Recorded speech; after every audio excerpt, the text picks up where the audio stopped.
අද අපි ඔයාලට අරගෙන ආවේ මිනිසුන් හිතාගන්නවත් බැරි විදියට සුපිරි ධනවතුන් වුණු අමුතුම ක්‍රම කීපයක් ගැනයි. ඉතින් අපි බලමු මේ මොනවාද කියලා.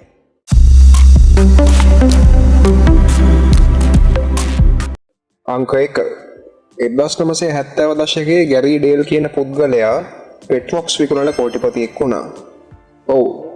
ඇත්ත වශයෙන්ම පෙට්ටියකට බිම තියෙන නිකන් සාමාන්‍ය ගල් කැට දමා ඔහු එම ගල් කැට පරිපූර්ණ සොරතුරුන් ලෙස නම් කර අලෙවි කර තිබුණා.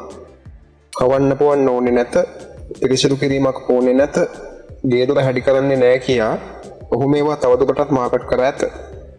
ඔහු එම එක සුරතල් පාෂාණ පෙට්ටියක් ඩොලර් 4 ගානේ ඒ පෙට්ටි මිලියනයකට වඩා විකුණා ඩොලර් මිලියන 4කට වඩා ආදායමක් උපයා ඇතැයි කිවහොත් ඔබ විශ්වාස කරනවද? අංක 2. චීනයේ පුද්ගලයෙක් වායු දූෂණයේ ඉහළ නගරවල ජීවත් වන මිනිසුන්ට ටින් එකක දමා නැවුම් වාතය විකිණීමට පටන් ගත්තා. ඔහු එලෙස විහිළු කළේ නෑ. ඔහු කියවූ ලෙසම කඳුකරයකට ගොස් නැවුම් වාතයෙන් කෑන් පුරවා එම එක් කෑනයක් චීන යුවාන් 5 බැගින් විකුණා තිබුණා. මිනිසුන් ඒවා මිලදී ගත්තා. ඔහු ඒ නැවුම් වාතය කෑන් විකුණා මිලියන ගණනක් උපයා ගන්නත් සමත් වුණා. අංක 3. හරි. මේක අමුතුයි. නමුත් මේක 100%ක් ඇත්තක්. සමහර අය Taman පාවිච්චි කළ යට ඇඳුම් අන්තර්ජාලය හරහා විකුණා ඩොලර් දහස් ගණන් උපයා තිබෙනවා. ඒ සඳහා වෙළඳපොළක් ද ඇති අතර ගැනුම්කරුවන් විශ්වාස කළ නොහැකි තරමේ ඉහළ මුදල් ප්‍රමාණයක් මෙම පාවිච්චි කරන ලද යට ඇඳුම් සඳහා ගෙවීමට කැමැත්තෙන් සිටිනවා. සමහර අවස්ථාවල මේවායින් එකකට ඩොලර් 100 ගණනක් පවා මුදලක් අය කෙරෙනවා. සමහර විකුණුම්කරුවන් අමතර අය කිරීම සඳහා ගැනුම්කරුවන්ගේ ඉල්ලීම් වලට අනුවද මේවා සකස් කර අලෙවි කරනවා. අංක 4. මෙය ඉතාමත්ම අමුතුයි.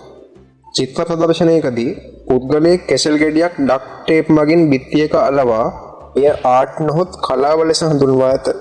මෙය දුටු ධනවත් කලාකෘති එකතු කරන්නෙක් එය විශිෂ්ට යයි සිතා ඒ සඳහා ඩොලර් 1,20,000ක් ගෙවා එය මිලට ගෙන ඇත.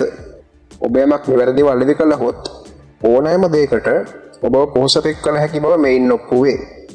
අංක 5.